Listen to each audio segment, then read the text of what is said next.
आज मैं आपके लिए लेकर आया हूँ राजनीतिक विज्ञान समकालीन विश्व में राजनीति बुक का 6 चैप्टर अंतर्राष्ट्रीय संगठन। इसका हमने आधा फर्स्ट पार्ट में हमने इसके बारे में पढ़ चुके हैं। अब अगले नेक्स्ट पार्ट में हम इसके बारे में जानेंगे। फर्स्ट पार्ट में हमने इसके बारे में पढ़ा था संयुक्त राष्ट्र संघ की स्थापना कब हुई थी, इसके फीचर्स क्या थे, इसके अंगों के बारे में पढ़ा, इसके कार्यों के बारे में पढ़ा और किस तरीके से इसकी स्थापना हुई और कौन कौन से देश, कितने सदस्य देश इसमें भी मौजूद हैं और इसको अंतर्राष्ट्रीय संगठनों की हमें आवश्यकता क्यों होती है। अब सेकंड पार्ट में हम पढ़ेंगे कि किस तरीके से जब शीत युद्ध खत्म हुआ, शीत युद्ध जब समाप्त हुआ तो इसमें क्या क्या बदलाव आए, विश्व परिदृश्य पे क्या बदलाव आए और उन बदलावों से यूएनओ पे, अंतर्राष्ट्रीय संगठनों पे क्या असर पड़ा, उसके बारे में हम इसमें पढ़ेंगे। तो शीत युद्ध यानी द्वितीय विश्व युद्ध के समाप्त होते ही यह संगठन बना, अंतर्राष्ट्रीय संगठन बनाया गया, संयुक्त राष्ट्र संघ बना, जिसका मकसद ये था कि भविष्य में दोबारा कभी ऐसा तीसरा युद्ध ना हो। इसके लिए अंतर्राष्ट्रीय संगठन एक यूएनओ की स्थापना की गई, जिसका मकसद था कि शांति स्थापित करना और युद्धों को टालना। तो शीत युद्ध के बाद क्या बदलाव आया जब शीत युद्ध समाप्त हुआ, तो उसके बाद विश्व परिदृश्य पे यानी अंतर्राष्ट्रीय स्तर पर क्या बदलाव आया, पहले वो देख लेते हैं। तो सोवियत संघ बिखर गया, यानी कि जो 15 राष्ट्रों का एक राष्ट्र था, एक समाजवादी व्यवस्था का देश सोवियत संघ, अब विश्व परिदृश्य पे नहीं था, यानी कि विश्व में केवल एक महाशक्ति थी। अमेरिका अब सबसे ज़्यादा ताकतवर हो गया था। तो चैलेंजेस अब क्या था यूएनओ को अमेरिका से, कि अब अमेरिका से गरीब देशों को किस प्रकार बचाए। अब यूएनओ के पास इस प्रकार की काफ़ी समस्याएं उत्पन्न हो रही थी। तीसरा, सोवियत संघ के उत्तराधिकारी राज्य रूस और अमेरिका के बीच अब संबंध कहीं ज़्यादा सहयोगात्मक थे, यानी कि शीत युद्ध के दौरान जहां सोवियत संघ और अमेरिका के जो संबंध थे वो काफ़ी विरोधाभास थे, काफ़ी एक दूसरे के अगेंस्ट रहते थे। लेकिन वहीं जब सोवियत संघ का विघटन हुआ, उसमें जो रूस उत्तराधिकारी बना रूस का राज्य का, उसको यूएनओ में स्थायी सदस्यता दी गई और अमेरिका के साथ उसके संबंध भी काफ़ी सहयोगात्मक थे। अगला चौथा, चीन बड़ी तेज़ी से एक महाशक्ति के रूप में उभर रहा था और भारत भी तेज़ी से इसी दिशा में अग्रसर है। यानी कि हमने देखा शीत युद्ध के अंत के बाद काफ़ी ऐसे देश हैं जो अग्रसर यानी अपनी अर्थव्यवस्था में काफ़ी अच्छा अपनी अर्थव्यवस्था को काफ़ी तेज़ी से विकसित कर रहे हैं, उसमें चीन और भारत भी शामिल है। एशिया की अर्थव्यवस्था अप्रत्याशित दर से तरक्की कर रही थी, यानी एशिया में शामिल जितने भी देश थे, जो भी रशिया, जापान, साउथ कोरिया, चीन, इंडिया और ऐसे कई देश हैं जो जिनकी अर्थव्यवस्था काफ़ी अप्रत्याशित दर से बढ़ रही थी। शीत युद्ध के बाद उनमें काफ़ी उनकी अर्थव्यवस्था में काफ़ी तेज़ी देखने को मिली और अनेक नए देश संयुक्त राष्ट्र संघ में भी शामिल हुए। यानी कि जैसे ही शीत युद्ध समाप्त हुआ और देश जो थे पूरा शीत युद्ध का दौर ख़त्म हुआ, तो यूएनओ की महत्वता ज़्यादा बढ़ गई थी। पहले क्या था कि ये जो छोटे छोटे देश होते थे, जो भी समस्या होती थी, वो या तो सोवियत संघ या अमेरिका के माध्यम से सुलझाए जाते थे। अब इन शीत युद्ध के दौरान जो गुटबंदी थी वो समाप्त हो चुकी थी, जिस वजह से अब शीत युद्ध के अंत के बाद संयुक्त राष्ट्र संघ की भूमिका या संयुक्त राष्ट्र संघ की प्रासंगिकता ज़्यादा बढ़ गई थी। अब देखिए, अब इसी प्रकार संयुक्त राष्ट्र संघ में सुधारों की मांग की गई, यानी कि जब बदलाव आए विश्व परिदृश्य पे, अंतर्राष्ट्रीय स्तर पर जब शीत युद्ध समाप्त हुआ और यूएनओ की सदस्य संख्या बढ़ने लगी, अब उसमें कुछ सुधारों की भी मांग की जाने लगी। अब वो सुधार क्या थे कि संयुक्त राष्ट्र संघ के सामने 2 बुनियादी सुधार का मसला था। लगभग सभी देश सहमत हैं कि दोनों ही तरह के सुधारों में ज़रूरी क्या है कि निम्नलिखित, यानी कि वो संगठन की बनावट और इकाई प्रक्रिया में सुधार किया जाए। यानी कि जो संगठन का जो स्ट्रक्चर है, जो बनावट है, एक उसमें बदलाव किया जाए। यानी कि स्थायी सदस्यता केवल 5 है, यानी कि यूएनओ में जो एक स्थायी मेंबर है सिक्योरिटी काउंसिल के, सुरक्षा परिषद के, उसकी सदस्यता केवल 5 है।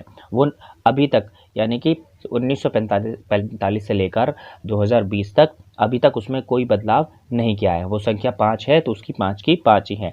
और इसकी जो प्रक्रियाएं हैं, यानी कि केवल और केवल वही फैसला ले सकते हैं, उनमें काफ़ी अन्य देशों को दिक्कतें होती हैं, परेशानी होती है, जिसका उन्होंने सुधार करने की मांग की, यानी कि स्थायी सदस्य संख्याओं को बढ़ाने की उन्होंने मांग की। दूसरा, इस संगठन में न्यायाधिकार में आने वाले मुद्दों की समीक्षा की जाए। यानी कि इसमें क्या होता है कि कभी कभार जो फैसले लिए जाते हैं उनके अच्छे सही तरीके से समीक्षा नहीं की जाती, जांच पड़ताल नहीं की जाती, जिस वजह से कई जो देश हैं उनको अपने साथ पक्षपात या बायसनेस का अनुभव होता है। तो ये तो थी कुछ संयुक्त राष्ट्र संघ में सुधारों की मांग इन तथ्यों पे कि भाई इसकी बनावट जो है वो इसमें बदलाव होना चाहिए, यानी संस्थागत जो बनावट है उसमें कुछ तकनीकी बदलाव होना चाहिए, उनकी प्रक्रियाओं में भी, प्रोसेस में भी कुछ ना कुछ चेंजेस अब होने चाहिए, क्योंकि इसमें नए सदस्य अब धीरे धीरे जुड़ रहे हैं, तो इसकी जो बनावट है उसमें निरंतर बदलाव होते रहना चाहिए। अब देखिए, सितंबर 2005 में संयुक्त राष्ट्र संघ के ज़्यादा प्रासंगिक बनाने के लिए फैसले क्या लिए गए।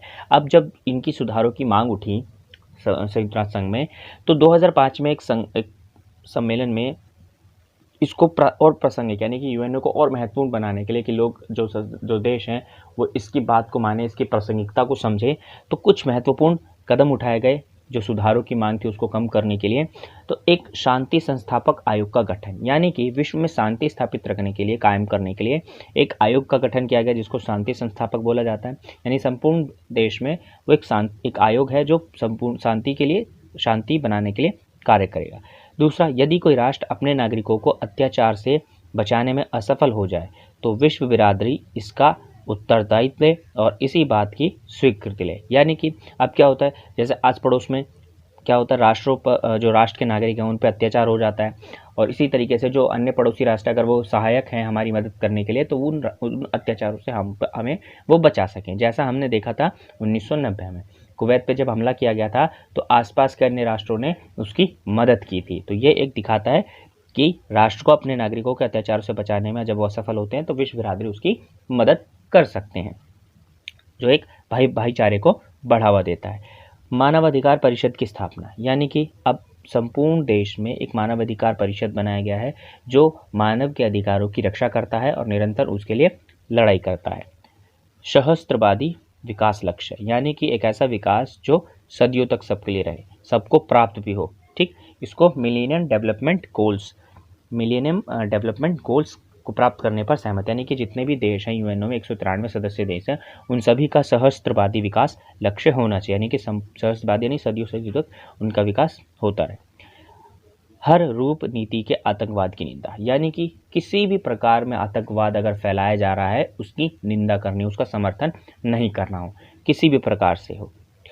एक लोकतांत्रिक कोष का गठन, यानी कि एक कोष बनाना लोकतांत्रिक, यानी कि किसी भी देश में, अलोकतांत्रिक देश में लोकतंत्र को स्थापित करने के लिए एक लोकतंत्र कोष का गठन करना, जिसमें वो अन्य देशों की सहायता करेगा लोकतंत्र को स्थापित करने में। नेक्स्ट, ट्रस्टशिप काउंसिल यानी न्यायशीता परिषद को समाप्त करने पर सहमति। न्यायशीता परिषद एक अंग है यूएनओ का जिसका उद्देश्य था कि द्वितीय विश्व युद्ध के बाद जितने भी देश थे जिन पर पाबंदियां, जिन पर जुर्माना लगाया गया था, जिनकी संपत्तियां जब्त कर ली गई थी, उनको इसके तहत उनकी सारी संपत्तियां, जुर्माना जो था उनका माफ़ किया गया था। तो ये था ट्रस्टशिप काउंसिल। तो इसमें 11 देश थे जिन पर द्वितीय विश्व युद्ध के बाद का जुर्माना जो था वो माफ़ कर दिया गया था, उनकी अर्थव्यवस्था को सुधारने में मदद की गई थी। तो इसलिए न्यायशीता परिषद को समाप्त कर दिया गया था 1994 में, यानी कि अब ये निरस्त, अब ये इस अंग का कोई काम नहीं है। देखिए, अब संयुक्त राष्ट्र संघ में सुधार में भारत का क्या दृष्टिकोण रहता है, यानी कि अब यूएनओ में हमेशा भारत भी कुछ ना कुछ अपनी विचार रखता है कि भारत क्या है, भारत भी अपना एक तर्क रखता है कि हमें यूएनओ में इस प्रकार का सुधार करना चाहिए।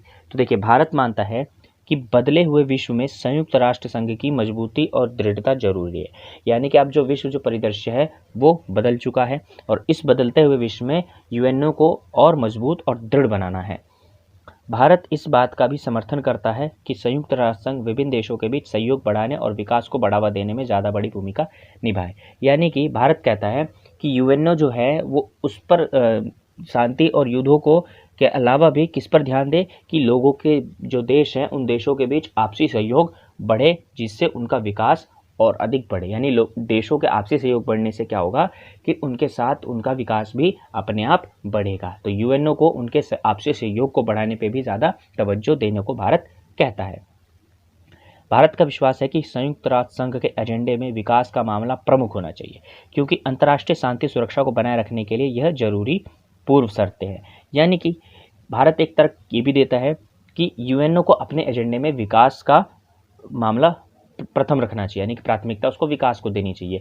जो संपूर्ण देश है अगर वह आपसी देशों के साथ विकास पर जोर देंगे तो वह लड़ाई झगड़ा जो है उस पर वो लड़ाई झगड़े की वो नहीं सोचेंगे। यानी कि अगर हम किसी के साथ अपने आर्थिक संबंधों को अच्छा करें तो उनसे हमारे झगड़े काफ़ी कम होते हैं, ना के बराबर।